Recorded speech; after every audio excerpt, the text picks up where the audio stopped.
বিশ্বের ১৯৫টি স্বাধীন দেশের মধ্যে প্রত্যেকটিরই নিজস্ব কিছু ব্যতিক্রম বৈশিষ্ট্য রয়েছে।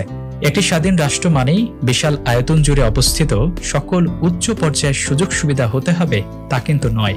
কোনো কোনো দেশ একটি শহরের চেয়েও আয়তনের দিক থেকে ছোট হয়েও বিশ্বের ইতিহাসে জায়গা করে নিয়েছে।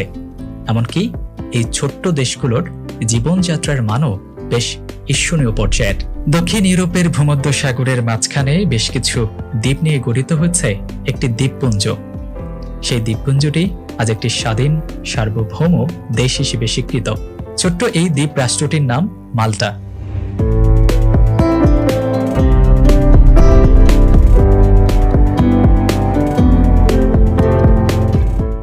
ছোট ছোট অনেক দ্বীপ থাকলেও প্রধানত মাল্টা, গাজো, কামিনো এই তিনটি দ্বীপ নিয়ে গঠিত